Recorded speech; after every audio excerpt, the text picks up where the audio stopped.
Hey everyone, welcome to another episode of Lucklight Plays for continuing our run-through of Lufia and the Fortress of Doom, and our quest for Illumina continues after I get into a fight after one step. We're in the Ulupp cave. We're searching for more Illumina, obviously, and getting flooded. And this cave is actually straightforward only to a point. There's only one room in this entire cave, but it has multiple floors, and the only way to get to some of those floors is using a portal. And where is the portal, you may ask, besides right up there? It's in the other cave. The one that we said that we were going to skip over, that portal. Yeah, I have to use that. So what we're going to do is we're going to collect all the treasure here on the bottom floor, and then we're going to hit the portal that was at the entrance of this cave and go back to the other cave and flip a switch and be able to continue our exploration here. There's 3 floors. 2 floors we can only reach through the other cave using a switch in that cave, so it may get a little bit confusing on the next couple episodes of where the heck I'm doing or what the heck I'm going, but we'll try to alleviate that as much as possible. Of course, the random battles are not going to help. Almost makes me wish I'm playing Earthbound still. But yeah, we're actually almost done with the whole mess of Illumina.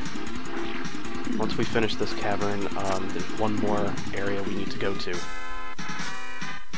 And it's actually one of my least favorites, so I'm not too excited to do it. Also getting a lot of damage. Should be more careful. Alright. Nailmen again. Get rid of those really quickly. Oh great, they use blast.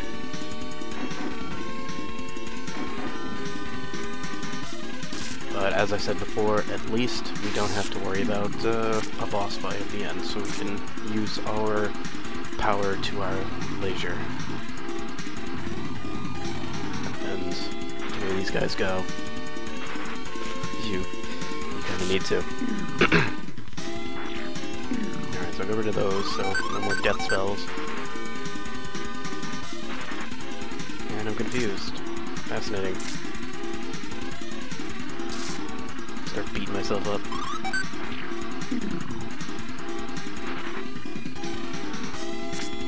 The other problem is when you get hit, you don't get your confusion taken away, like most games. Alright, so I needed to flip that switch. So now we can move on. We can start playing with the portals.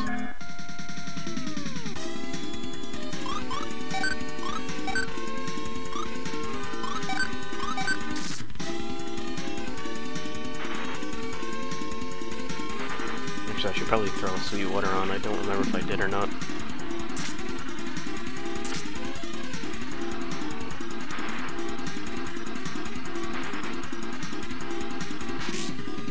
Of course, it doesn't help if I get crushed instantly.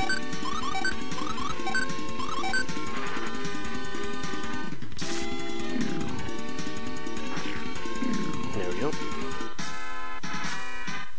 Agro's almost leveled. That's good. There's my dragon egg. I believe that's the 8 dragon eggs.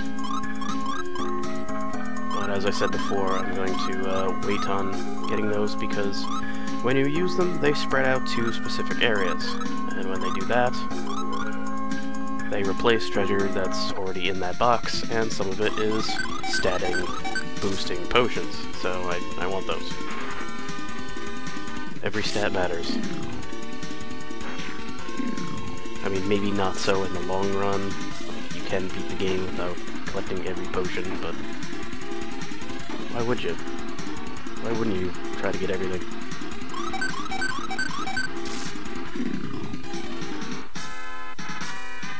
Make it that much easier on you by having a little bit more strength.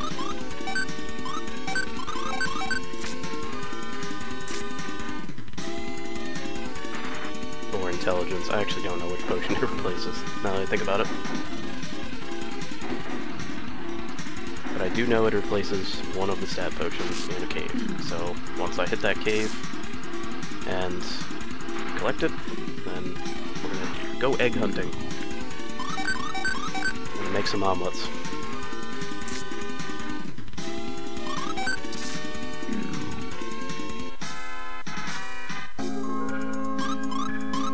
Alright, let's heal some more. Boom, boom, boom, boom.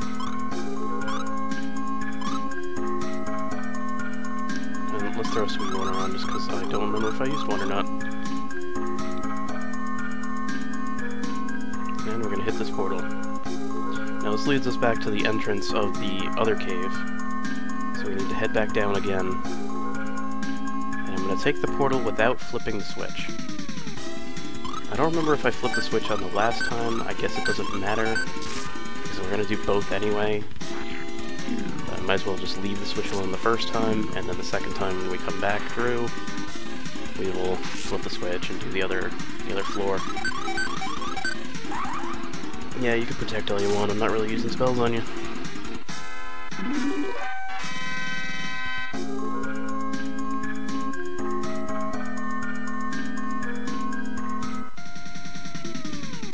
Ugh, bunch of nailmen.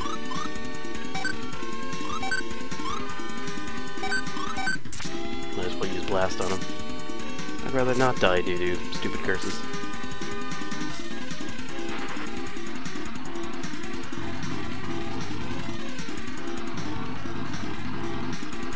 But they're certainly trying. Come on, get that spell out. What are you waiting for?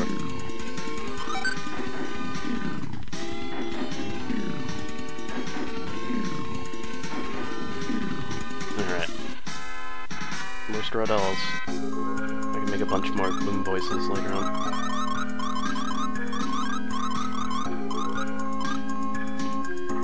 Alright, so there's where the switch is.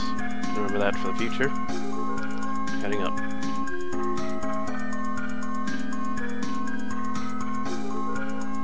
And here's the portal. Alright, so this puts me on the second floor where the Illumina is. Or where one of the pieces of Illumina is. So, where does that mean I am going? It means there is one treasure chest on this floor and a doorway. Let's head to it. Of course it did.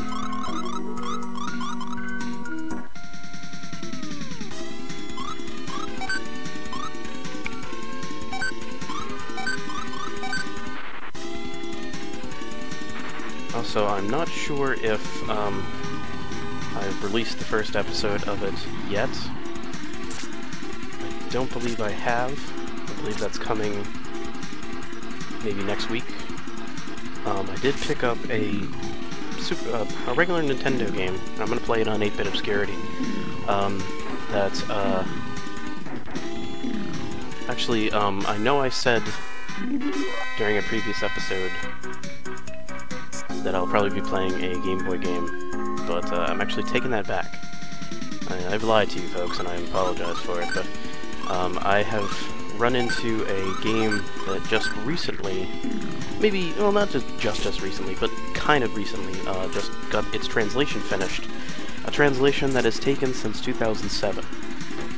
And while it is a not very well-known game, I didn't know it existed until I was actually searching for a translation of Shin Megami Tensei If, because I want to play that badly.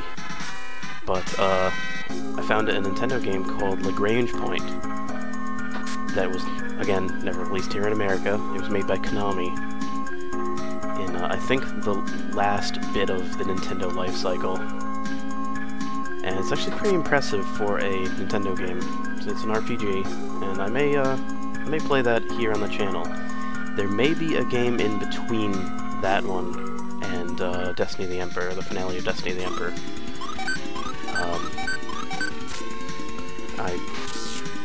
Most people know this game. If not, everybody knows this game.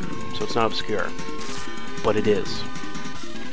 And the best way I can explain to you why, it is a previous version of a game we all know and love. So it may not take that long to play and beat. I may actually not finish the whole thing, because it's more of a, let's see how much they changed in the version that we all got. And Lufia died.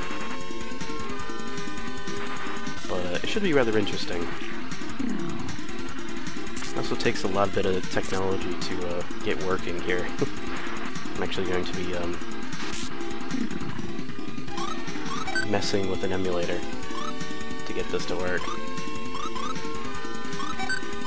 But if it works, then get a little interesting history lesson on one of our most well-known and favorite of series.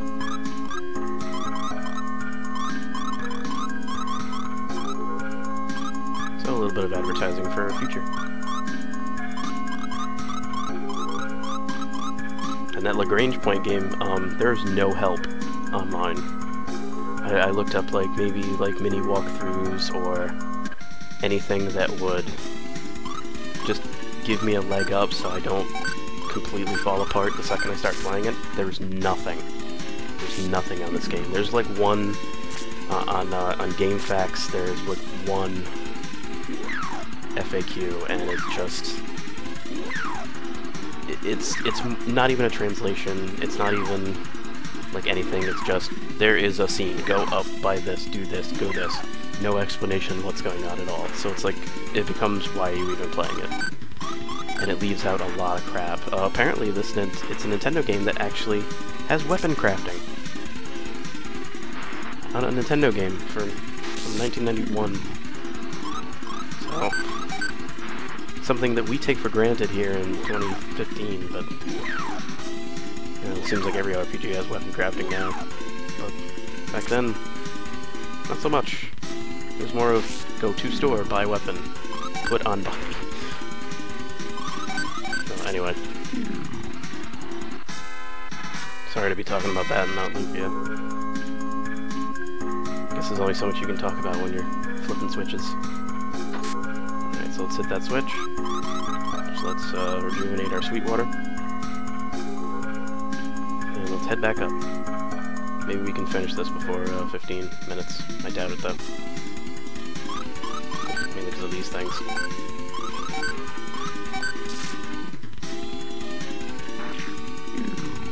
At least I'm getting enough straw dolls to make a bunch of Gloom voices that I'll never use. At least there's that, huh? But the last place we warped to is actually pretty straightforward. It's just cross bridges and grab items.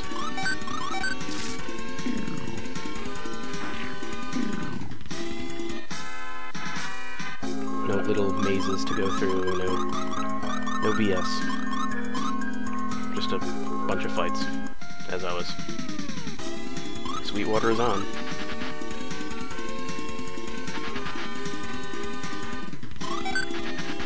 Oops. And the reason I'm not immediately pulling my hair out and sounding aggravated is because a little bit of time has passed between recording the last episode and this one, so I'm refreshed, I suppose. Just let me run. It's not gonna let me run.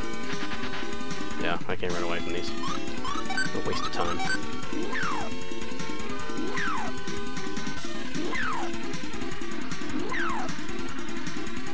You know, as I talk about this, and I talk about Earthbound, it's... Oh, how do I put this? Super Nintendo RPGs were not very keen on letting you run away from fights. Which is, it's almost abysmal on how hard it is to run away from a fight. When it should be your escape route in survival from the multitude of fights. I know we just did a bunch of Earthbound, and you know, the run rate on that game is just abysmal too. I mean, I'm sure there's I think there's a spell or an item that allows you to run better, but...